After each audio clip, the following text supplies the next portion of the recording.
You're listening to the Anesthesia Patient Safety Podcast, the official podcast of the Anesthesia Patient Safety Foundation. We're bringing you the very best from the APSF newsletter and website, as well as the latest information in perioperative patient safety. Thanks for joining us.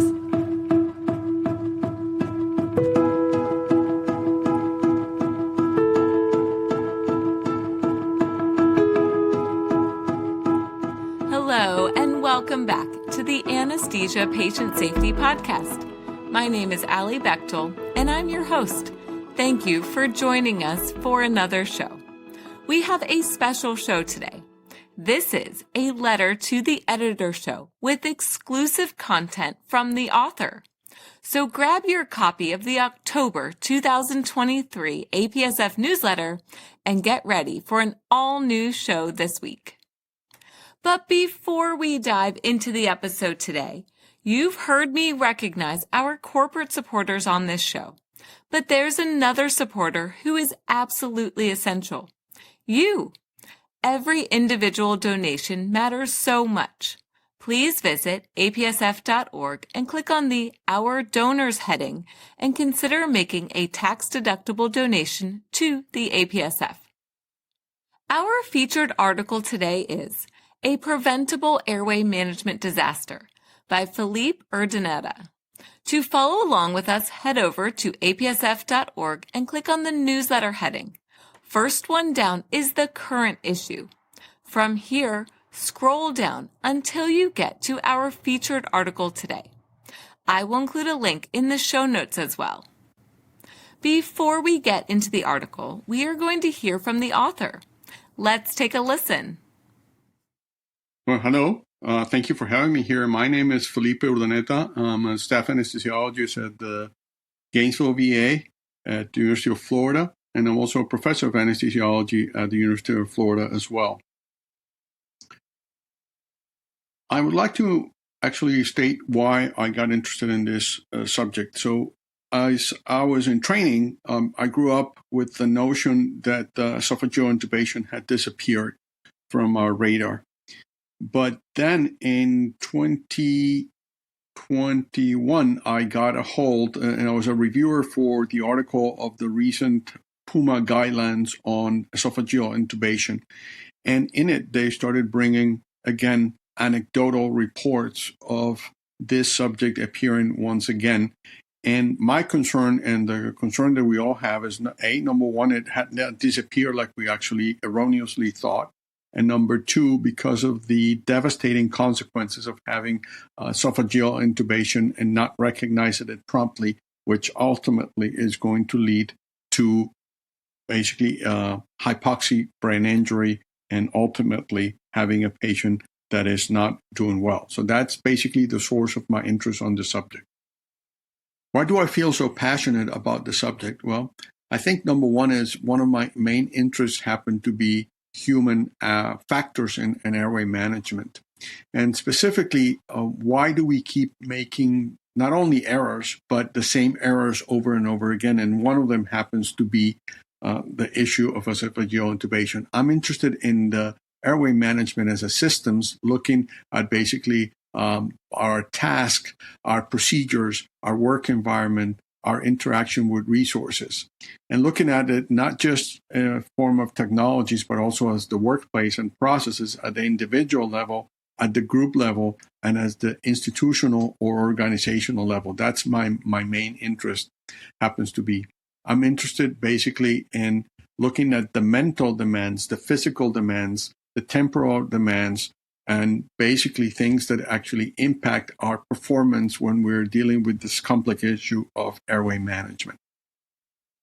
Thank you so much to Urdaneta for bringing attention to the very real and present threat of esophageal intubation. Now it's time to get into the article, which opens with a review of the evolution of airway management over the past 40 years, with improved patient safety despite increased high-risk patients, including extremes of size and weight, trauma, and obstructive sleep apnea. Safety during airway management has increased with the following advances: revised and updated airway management guidelines, newer supraglottic airways, indirect video laryngoscopes, advances in invasive airway emergency methods, and advanced methods of peri-intubation oxygenation methods, including non-invasive positive pressure ventilation and high-flow nasal oxygenation. The author cautions us that even with these advances and improvements in patient safety during intubation procedures, this is not the time to let down our guards. Airway management procedures may be required for patients with different medical problems and by healthcare professionals with different training backgrounds and experience. We are still seeing adverse events, and we must remain vigilant. In 2022, Trimes and colleagues published an international consensus guideline dedicated to preventing unrecognized esophageal intubation. I will include the citation in the show notes as well. This updated guideline is brought to us by the Project for Universal Management of Airways and International Airway Societies. Actually, 7 airway management societies from around the world have endorsed these guidelines that are focused on preventing unrecognized or undetected esophageal intubation. You might be thinking, is there a need for such guidelines in the 21st century? Many, if not all, anesthesia professionals have performed laryngoscopy and intubation and had the endotracheal tube accidentally end up in the esophagus. When this happens, immediate recognition is important to keep patients safe with removal of the endotracheal tube from the esophagus, followed by correct placement in the trachea.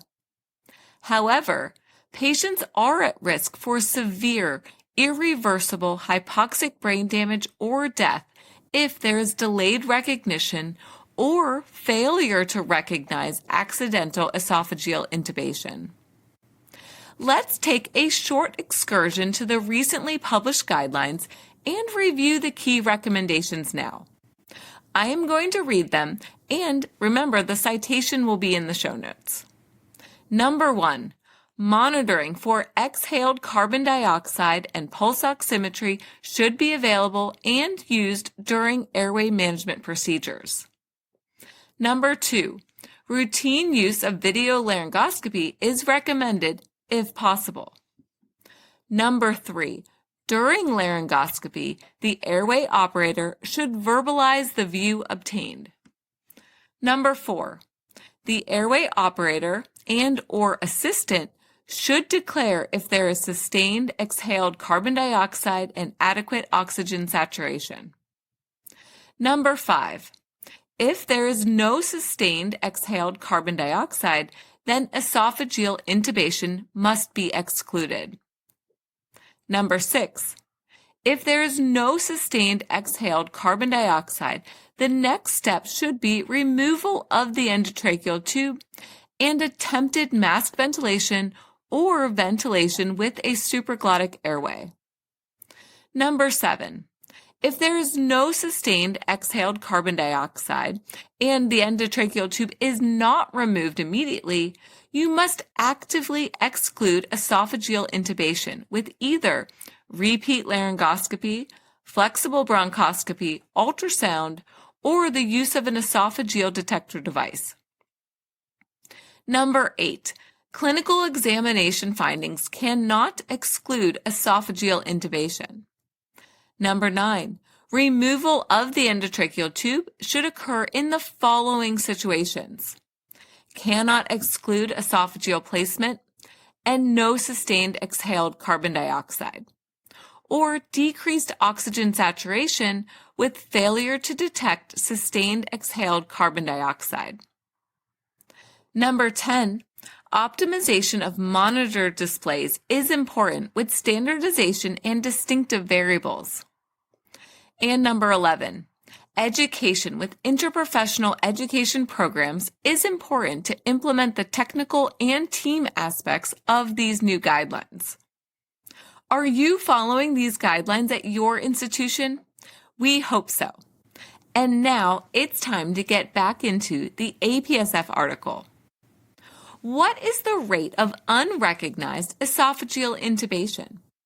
The exact rate is unknown, but the incidence may be as high as 4 to 26% of all intubations in high-risk groups such as trauma, low flow states, and neonates.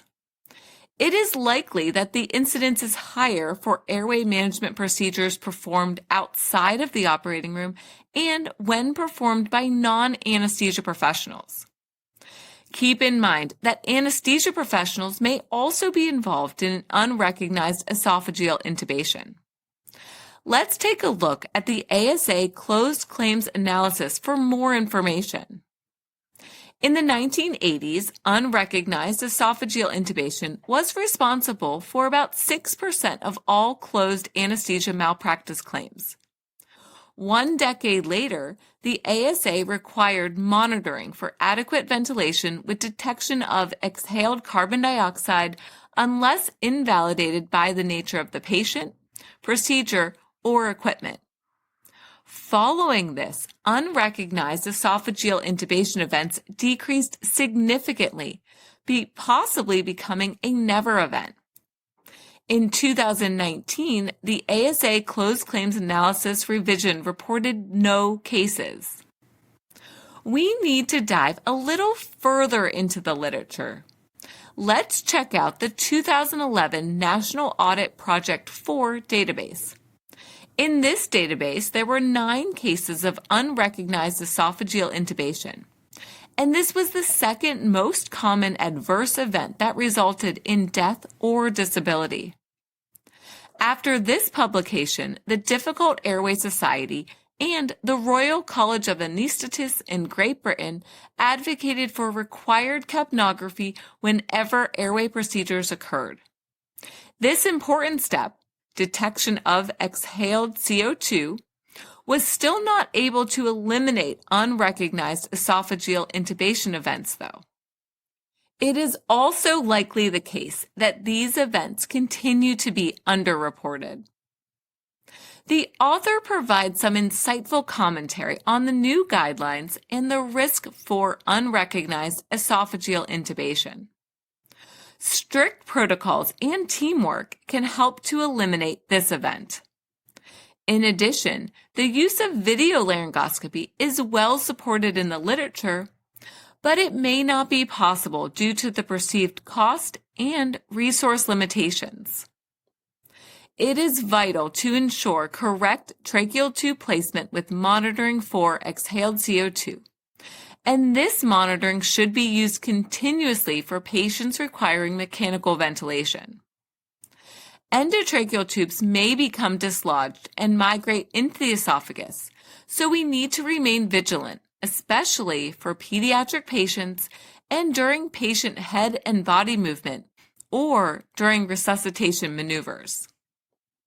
There are reports of patients who may continue to breathe on their own even with a misplaced tube. But following administration of neuromuscular blocking agents, there will be a rapid deterioration and desaturation. Esophageal intubation must be high on the differential if it is impossible to ventilate a patient on a mechanical ventilator. Anesthesia professionals at every stage in their careers and at all skill levels must remain vigilant for an esophageal intubation. We may not be able to prevent this from occurring, but the goals are to be able to quickly and accurately detect tracheal tube placement. The new guidelines can help us to do this. Urdaneta leaves us with a call to action that no patient shall be harmed by unrecognized esophageal intubation, and we should all abide by the fundamentals to reduce this unwanted event. Before we wrap up for today, we are going to hear from Urdaneta again. I also asked him what he hopes to see going forward. Let's take a listen to what he had to say. What I see in the future about this is that we again bring it to the forefront and we can start actually having looking at guidelines. And what I'm interested in is the fact that these guidelines point out that we now have a method and a systems to actually deal with this, because first of all, by using first choice, or some people call it universal use of video laryngoscopy, we can decrease the incidences of esophageal intubation. But number two, by making the capnography as universal as well, and making it, looking at it immediately after extubation, we can detect all instances of esophageal intubation, or basically placement of the tube in the right respiratory tract. And so by making it universal is also very important. And number three, by bringing it to the tip of our tongue, so that only individually, but as a team, we can actually be aware that might happen. It still happens. And if we don't detect it in a timely fashion, it's going to lead to irreversible consequences. I think this guidelines, by making it clear that, first of all, we need to have it as part of our day-to-day activities, and we need to have it, we don't need to basically rule out, even though there are other issues as to why you may not have a positive waveform when we actually place a tube. We always have to think about the fact that esophageal intubation needs to be kind of first and foremost that we need to discard. I take actually the approach that basically the null hypothesis. That tube, every time I place one, is going to end up in the wrong place until proven otherwise. And if you actually have that active phenomenon, that aggressive type of approach, then the chances are you're always going to keep it in the top of your head and top of your mind, because that's what actually is needed about. Thank you so much to Urdaneta for contributing to the show today and highlighting this important threat to anesthesia patient safety. If you have any questions or comments from today's show, please email us at podcast@apsf.org. Please keep in mind that the information in this show is provided for informational purposes only and does not constitute medical or legal advice. We hope that you will visit apsf.org for detailed information and check out the show notes for links to all the topics we discussed today. Have you ever wanted to contribute to the APSF newsletter? Maybe you are thinking about writing a letter to the editor. This type of article can comment on a past article or a current perioperative patient safety issue, like unrecognized esophageal intubation. The letter to the editor should be no more than 500 words with no more than 5 references. The next deadline is March 10th, and we hope to hear from you in the new year. Check out the APSF Guide for Authors under the newsletter heading at apsf.org, and I will include a link in the show notes as well. Until next time, stay vigilant so that no one shall be harmed by anesthesia care.